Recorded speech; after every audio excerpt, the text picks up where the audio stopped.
Hey everybody, it's FrSky Steve, and this is yet another quick tip video. Today we're talking about something that's a special request from Mike Dorna.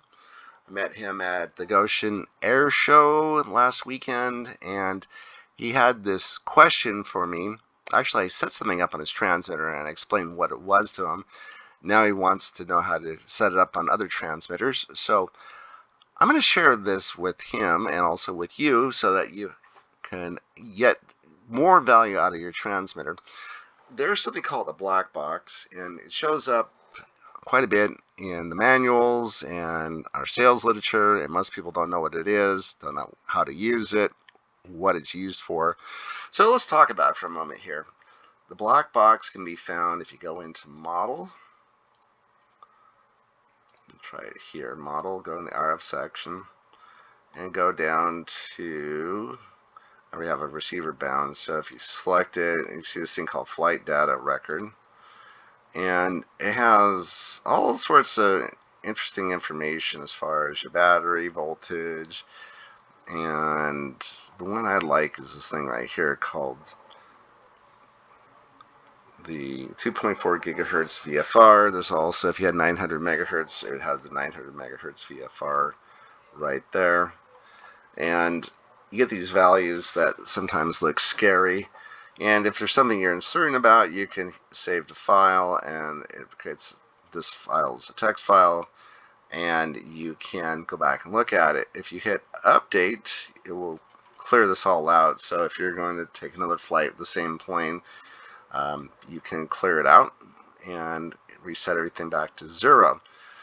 So let's talk briefly about what this is. VFR is your link quality, valid frame rates, and essentially there's well over 100 frames that come through in a given second, and occasionally some of them might be fairly low. So as the plane's turning, you might, for a very brief moment in time, be in a really awkward place where it gets exceptionally poor reception at that particular spot. Maybe it's lasting for, I don't know, a 30th, a 60th of a second, somewhere around there, very small period of time. But if it is low, it will be counted because this constantly looks for the lowest VFR reading and grabs it. Whereas your telemetry logs at most can write 20 times in a second, which means that you have well over 80, probably closer to like 100, or maybe even more than 100 frames you're not seeing. So this is powerful and also a little bit scary, and just because you see low values here doesn't mean that the world's coming to an end. It's just something you reference. I'd be more concerned if you get the audio warning, low VFR warning, especially if you have 900 megahertz. And if you do, we might want to look at your telemetry log files, see if there's a spot in your field where you're having low VFR, and perhaps reconfigure your antennas. And there's videos on configuring antennas on YouTube. We unfortunately cannot get into it.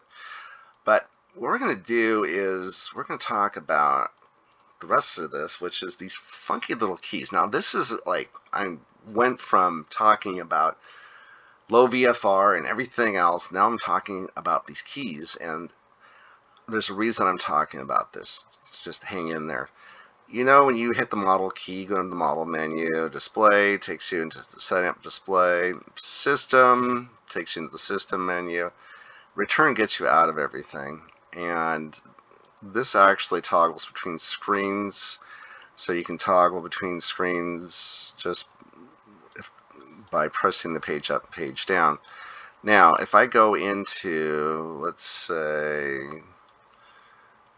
hardware, and I'm deep into something, and I'm looking at something down here, and I got this set up, and I want to get back to the home screen as quick as possible, all I have to do is hold this down for a variety of seconds. Sometimes it works, sometimes you hold it, and it gets you back out to the main menu.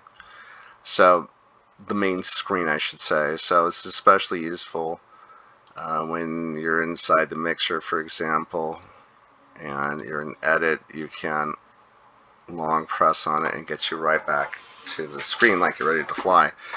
So there are other things that you can long press on. So if you long press on model, it will take you into the model select, which is very useful. You can change your plane very easily that way. If you long press on display, you can get into the output screen and you can look at your endpoints, reverse servos, and things like that. Now, system does nothing. So what I did was, that's what I did with Mike's transmitter. I grabbed his transmitter and I hit system, I hit hardware, and we went to this thing called home key map, and as you can see, system long does nothing. And what I selected was the flight data record. And you can see that I can get them up to 3 different receivers. Most people fly with just one, so that's why we're setting up RX1. And now when I long press on this, it goes right into that. And this is great at the end of the flight, just to go back and be able to grab that. Now, if you have a RX2 and you want to look at it, there are a couple ways you can do it. The truest way to do it is go into models, go down to here, and then you would select that, and if you had a receiver set up, it would be the second option. You can look at telemetry of each of the 3. And another way to do it is to go into special functions, and we're going to, there's something called the go-to screen here, which is you select go to screen, and at the bottom here you select which screen it would be, and you can select flight data record, and then you can select them. You can put these on switches, for example, but if you have 3 receivers, you need to have one of the switches be off. You can't have them on all the time, so at least one of these has to be off. So this is good for RX1 and RX2. RX3, you probably have to do something else in order to get it to work, such as using logical conditions and using a slider to slide between all 3 of them. And with that, we have covered quite a bit. I am going to hit this. Let's see if long press on this. Yep, it gets you right back where I want to be. And it's time to go flying. Let's get a plane ready to go. And until the next time, I do thank you for watching. And if you have any questions, please leave them in the comments.